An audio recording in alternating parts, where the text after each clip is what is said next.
10-15 জনের একটা গ্রুপ আসি আমাকে চতুর্পাশে দাঁড়াইলো।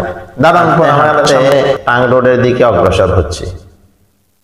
প্রতিমধ্যে 10-15 জনের একটা গ্রুপ, মহিলা গ্রুপ, এরা আমার সামনে আসলো।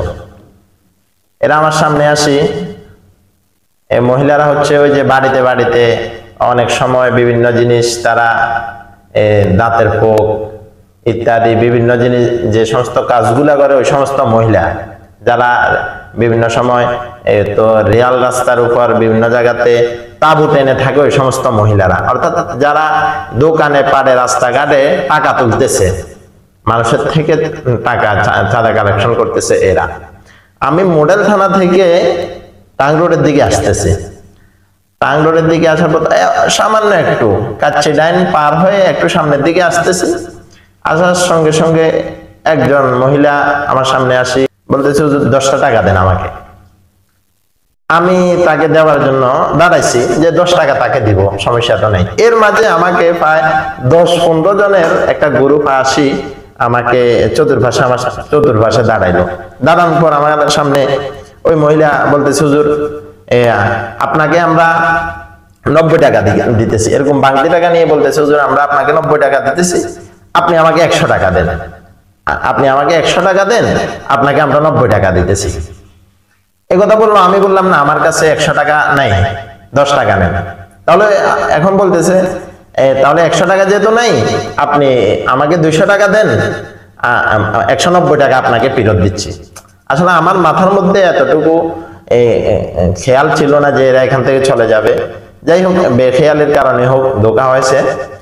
আমি 200 টাকা সহজ সরল মনে আমি মানিব্যাগ থেকে 200 টাকা বাহির করলাম। 200 টাকা বাহির করার পর হে আমার হাত থেকে 200 টাকা নিল। 200 টাকা নেওয়ার পর আমাকে বলতেছে, হুজুর টাকাগুলোর মধ্যে একটা ফু দেন। আমি টাকাগুলোর মধ্যে ফু দিলাম। ফু দেওয়ার পর বলতেছে, ঠিক আছে হুজুর, আমরা যাই, দোয়া করবেন। এই কথা বলে তারা আমার সামনে থেকে 10-15 জন সবাই সরে গেল। আমি তো কি করবো, দাঁড়ায় রয়েছি। আচ্ছা, চলে আসলাম।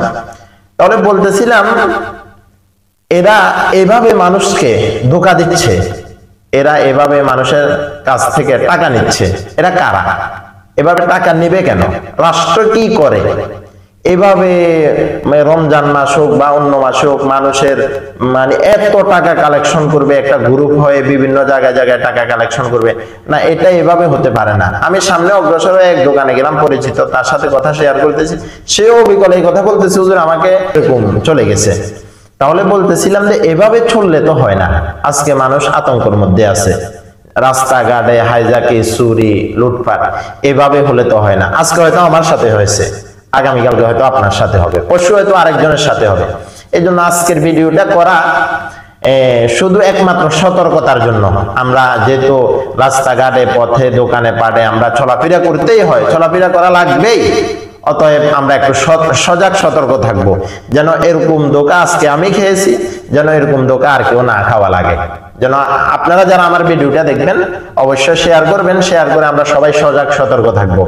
যে অবিকল যে সেম ঘটনাটা আমার সাথে হয়েছে, হয়তো আগামীকালকে আপনার সাথে এই ঘটনা ঘটতে পারে। এই জন্য সবাই সজাগ সতর্ক থাকবো। আল্লাহ আমাদের সবাইকে হেফাজত করুক।